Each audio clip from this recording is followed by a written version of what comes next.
పితా పుత్ర పవిత్రాత్మ నామమున క్రైస్తలో దేవుని దీవించిన గాక. ఈరోజు దేవుని యొక్క వాక్యము యోహాను సువార్త 16వ అధ్యాయము 29 నుంచి 33 వరకు.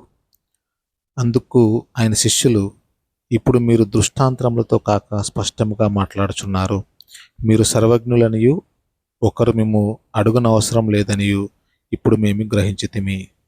ఇక్కడ యేసుప్రభు శిష్యులు యేసుప్రభుతో మాట్లాడుతూ ఉన్నారనమాట. ఏమని చెప్తూ ఉన్నారంటే, మీరు అంతకుముందు అన్నీ కూడా కథల ద్వారా లేకపోతే ఒక ఇటువంటి చిన్న చిన్న దృష్టాంతరాల ద్వారా మీరు మాకు అన్నీ కూడా చెప్తున్నారు. కానీ ఇప్పుడు మీరు ఉన్నది ఉన్నట్టుగా తేటతెల్లముగా మాకు చెబుతూ ఉన్నారని చెప్పి యేసుప్రభు శిష్యులు యేసయ్యతో పలుకుతూ ఉన్నారనమాట.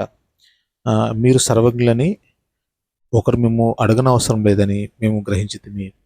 మీరు సర్వము తెలిసిన వాళ్ళు, మీరు దేవుని కుమారులు, మీకంతా తెలుసు అని చెప్పి మేము గ్రహించితిమి. మీరు దేవుని నుండి బయలుదేరి వచ్చిన వారని మేము విశ్వసించున్నాము. దేవుడి దగ్గర నుంచి నువ్వు వచ్చావు యేసయ్య, మేము నమ్ముతున్నాము అని యేసుప్రభు శిష్యులు యేసుప్రభుతో పలుకుతూ ఉన్నారన్నమాట. అంటే వాళ్ళు తమ యొక్క విశ్వాసాన్ని యేసుప్రభు దగ్గర, యేసుప్రభు మీద ఉన్నటువంటి విశ్వాసాన్ని ప్రకటిస్తూ ఉన్నారు, తెలియజేస్తూ ఉన్నారు.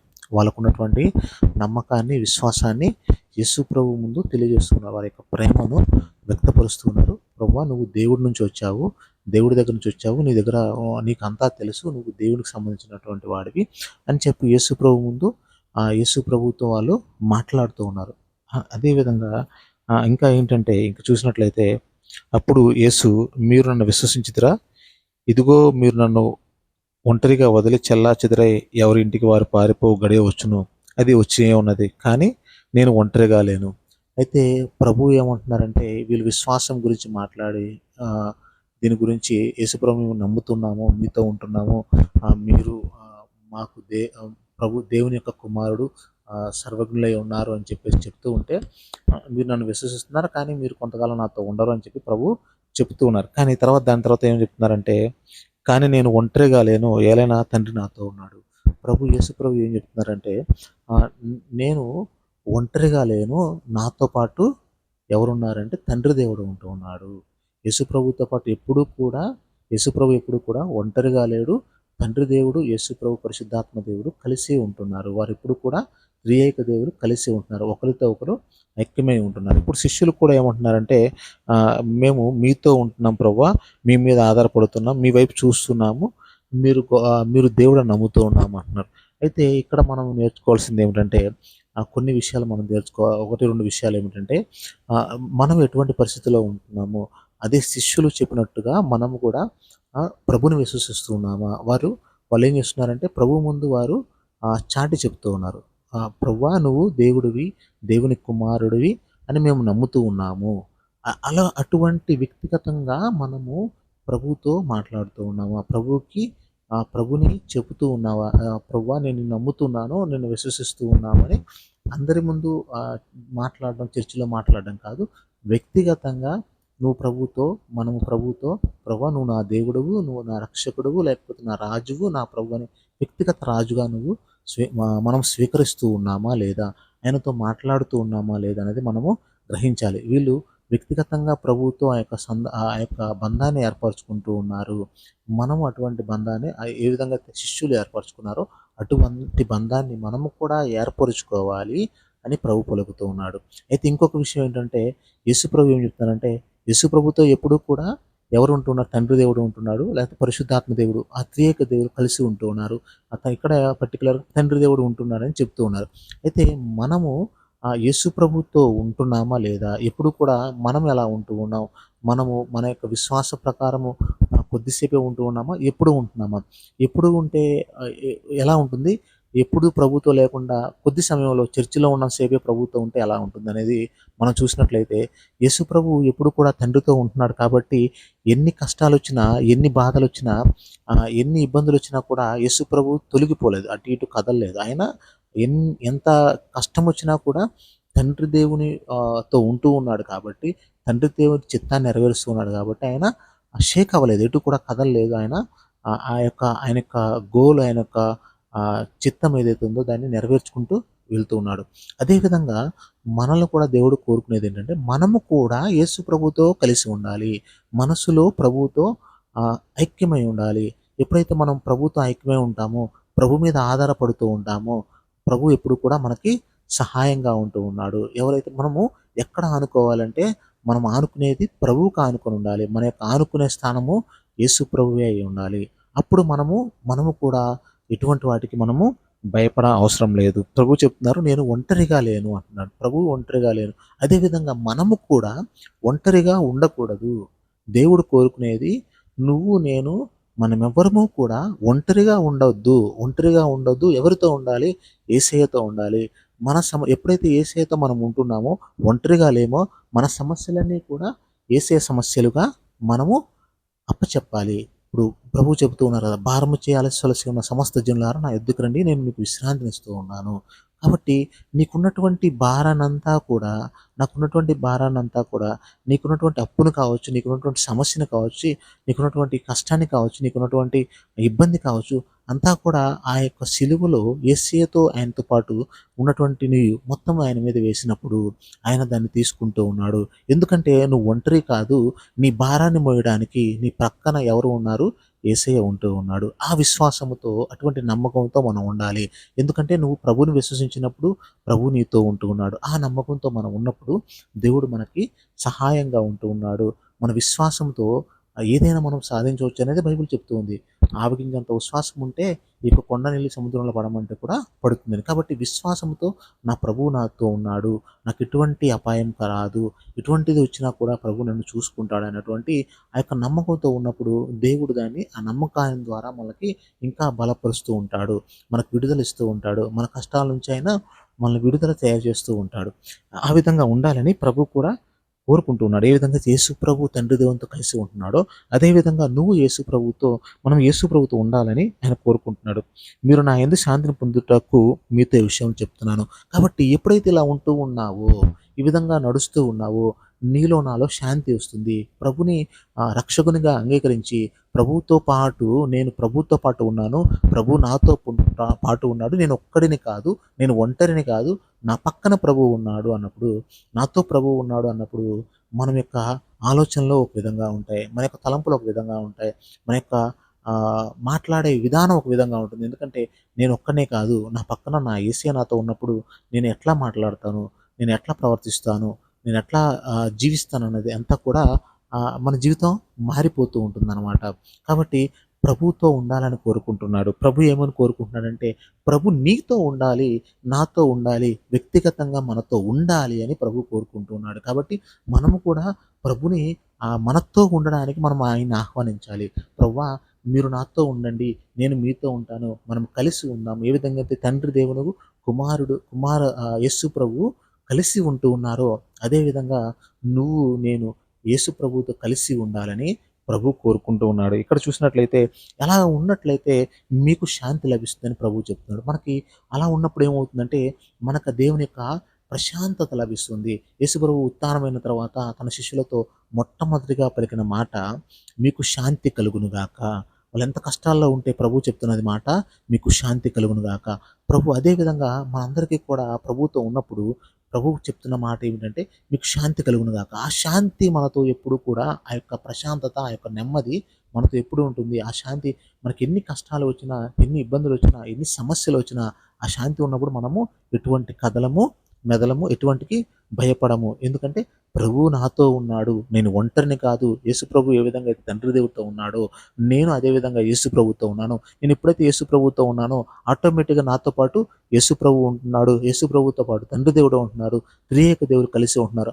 అలాంటప్పుడు మన దగ్గరికి ఏది రాదు. ఒకవేళ ఏదైనా వచ్చినా కూడా దాన్ని జయించే శక్తిని ఎవరిస్తూ ఉన్నారంటే ప్రభువే మనకి ఇస్తూ ఉన్నారు. కాబట్టి ప్రభువు కోరుకునేది ఏమిటంటే మనం ప్రభువుతో ఐక్యమై ఉండాలి. ప్రభువుతో కలిసి ఉండాలి. ప్రభువుతో మాట్లాడుతూ ఉండాలి. ప్రభుని సొంత రక్షకునిగా అంగీకరించి ఆయనతో ఎప్పుడూ నువ్వు నాతో ఉండాలని ప్రభువుని పలకరించినప్పుడు ప్రభువు మనతో మాట్లాడతాడు. ప్రభువుని మనతో ఉంటూ ఉంటాడు. మనకున్నటువంటి సమస్యలన్నిటినీ కూడా ఆయన తన నెత్తి మీద వేసుకొని, తన శిలువ మీద వేసుకొని ఒక భారాన్ని ఆయన మోస్తూ ఉంటాడు.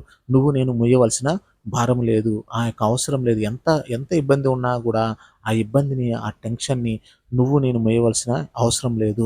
ఆ భారాన్నంతా కూడా ఎక్కడ ఇవ్వాలి అంటే, ఇగో మన కోసం సిలువ మోసినటువంటి యేసయ్యకి ఆ భారాన్ని అప్పచెప్పాలి. అప్పచెప్పినప్పుడు ఏమవుతుంది అంటే, మనకున్నటువంటి భారాన్నంతా ఆయన తీసుకొని ఆయన మోస్తూ ఉన్నాడు. ఆయన నీ కోసమే కదా శిలువ మీద మరణించింది. కాబట్టి మనము చేయవలసింది మన భారాన్ని ఆయన మీద వేసి, ఆయనతో నెమ్మదిగా నడుచుకుంటూ వెళ్ళాలి. ఏ విధంగా అయితే గొర్రెపిల్ల తన కాపరి వెంట నెమ్మదిగా నడుచుకుంటూ వెళ్తుందో, అదే విధంగా మనము కూడా ప్రభు వెంట నడుచుకుంటూ వెళ్ళాలి. మత్తయి సువార్త 6:33లో ఉంటుంది.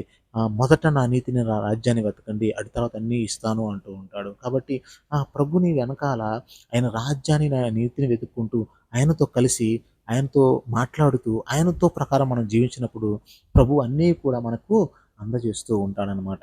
ఇప్పుడు మీకు శాంతి ఇస్తూ ఉన్నాడు. ఆ విధంగా ఎప్పుడైతే మనం ప్రభుతో ఉంటామో ఎటువంటి సమస్య వచ్చినా కూడా నెమ్మదిగా ఉంటాము. ఎటువంటి కష్టం వచ్చినా కూడా నెమ్మదిగా ఉంటాము. అలాంటి పరిస్థితి లేనప్పుడు, ప్రభుతో మనము లేనప్పుడు ప్రభుతో లేకపోవడము అంటే మన యొక్క మన యొక్క బాధనంతా కూడా మన నెత్తి మీద పెట్టుకొని తిరుగుతూ ఉన్నప్పుడు ఎక్కడ లేనటువంటి భారం మనకి వస్తూ ఉంది. ఆ భారాన్ని మనము మొయ్యలేమనమాట. కాబట్టి అదే విధంగా మనము శాంతిని పొందడమే కాదు, మన కుటుంబంలో ఉన్నటువంటి బిడ్డలకి భార్యాభర్తకి కానీ వారికి కూడా ఆ యొక్క శాంతిని మనము చేయవలసిన అవసరము ఉంటూ ఉంది. మన కుటుంబాలలో, మన యొక్క సంఘాల్లో ఉన్నటువంటి వారికి ఆ యొక్క మీకున్నటువంటి అనుభూతిని ఇతరులకు షేర్ చేస్తూ, దేవుని ప్రేమ గురించి చెప్పుకుంటూ, వారిని కూడా ఆ యొక్క ప్రశాంతత వారికి కూడా దయచేయాలనమాట. ఆ యొక్క ప్రశాంతత లేనప్పుడు ఎంత ఉన్నా కూడా మన కుటుంబంలో ఏమీ లేకపోయినా కూడా, ఎంత ఉన్నా కూడా, ఏమున్నా కూడా ఉపయోగం ఉండదు. ప్రశాంతత ఉన్నప్పుడు ఎంత ఉన్నా లేకపోయినా నెమ్మది ఉంటుందనమాట. నాకొక టీచర్ గారు ఒకసారి కనపడినప్పుడు చెప్తూ ఉన్నారు. ఒక గవర్నమెంట్ టీచరు వాళ్ళ యొక్క వాళ్ళ ఫ్రెండ్స్ ఎవరో మొత్తానికి వాళ్ళకి దగ్గరగా తెలిసిన వాళ్ళు ఇంకొక టీచర్ ఎవరో ఉన్నారు. అయితే ఆ టీచర్ ఏమంటూ ఉన్నారంటే, వాళ్ళ బాబునికి ఒకే ఒక పిల్లవాడు చాలా గారాబంగా పెంచుకున్నారట. వాడు 10థ్ క్లాస్ అయిపోయింది. 10థ్ క్లాస్ అయిపోయిన తర్వాత ఇంటర్‌కి వెళ్ళాడు అనుకుంటా. ఆ సమయంలో అతను ఏమడిగాడంటే, బైక్ నాకు స్పోర్ట్స్ బైక్ కావాలని అడిగాడంట. అడిగితే అందుకు వాళ్ళు 10థే కదా అయిపోయింది. ఇంకా వయసు రాలేదు నువ్వని గట్టిగా అడుగుతుంటే గట్టిగా తిట్టారట. నీకు బైక్ ఎందుకు అని చెప్పేసి తిట్టినప్పుడు వాడేం చేస్తూ ఉన్నాడంటే, తర్వాత వాళ్ళ ఇంటికి నుంచి వెళ్ళిపోయిన తర్వాత వాడు సూసైడ్ చేసుకొని చనిపోయాడు. సూసైడ్ చేసుకొని హ్యాంగ్ చేసుకొని చనిపోయాడంట. అప్పుడు వారొచ్చిన తర్వాత వాళ్ళు ఆయన చూసి ఇంకా ఎంతగానో బాధపడుతూ ఉన్నారు. అయితే ఇక్కడ జరుగుతున్నది చూసినట్లయితే ఆ పిల్లవాడు దేని మీద ఆధారపడుతూ ఉన్నాడంటే, ఒక ఈ లోకపు వస్తువుల కోసం వెతుక్కుంటూ ఉన్నాడు. నువ్వు తల్లిదండ్రులుగా ఉన్నప్పుడు నువ్వు ఏమి వారికి నేర్పిస్తున్నావు? నీ పిల్లవాడికి, నీ పాపకి, నీ బాబుకి సొసైటీలో ఉన్నటువంటి చిన్న పిల్లలకి, నీకు తెలిసిన వారికి మనం ఏమి నేర్పించే మనకు బాధ్యత ఉంది. వారికి దేవుని యొక్క శాంతిని, దేవుని యొక్క ప్రేమను మనం నేర్పిస్తున్నామా లేదా?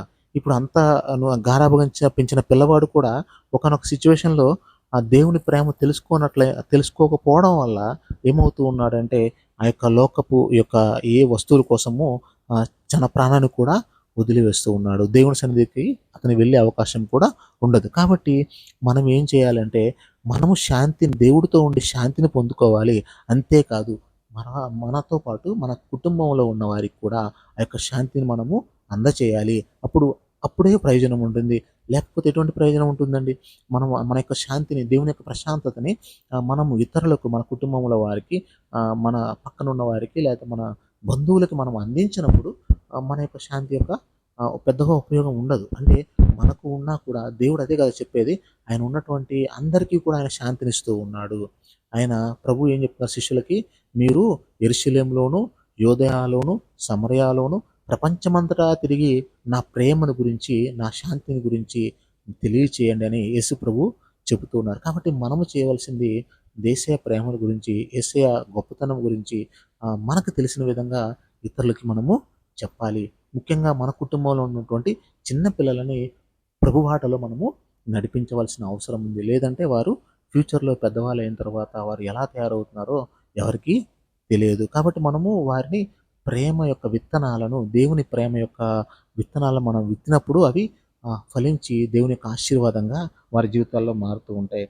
ప్రభు ఇక్కడ ఏం చెప్తున్నారంటే, మీరు నా యందు శాంతి పొందుటకు మీతో ఈ విషయం చెప్తున్నాను. మీ శాంతిని పొందాలని ప్రభు కోరుకుంటూ ఉన్నాడు. లోకమున మీరు కష్టం పాలగుదురు. లోకంలో మీరందరూ కూడా కష్టాల పాలవుతూ ఉన్నారని ప్రభువే చెప్తున్నారు. ఖచ్చితంగా కష్టాలనేవి లోకంలో వస్తాయి. లోకంలో కష్టాలు రాకుండా ఉన్నటువంటి ప్రపంచంలో ఎవరు కూడా ఉండరు. ఏ మానవుడు ఉండడు. చిన్న వ్యక్తి నుంచి రాజు వరకు కూడా, మంత్రి వరకు కూడా, రాష్ట్రపతి వరకు కూడా ఏదో కష్టం ఉంటుంది. ప్రతి ఒక్కరికి కష్టం ఉంటుంది. చిన్నవాడి నుంచి పెద్దవాడి వరకు ప్రతి ఒక్కరికి కష్టం ఉంటుంది. కష్టం లేని ప్రజలు ఈ లోకంలో ఏ ఒక్కరు కూడా ఉండరు. ఏ ఒక్కరు కూడా ఉండదు. 99% 100కు 99% అందరికీ కష్టాలుంటాయి.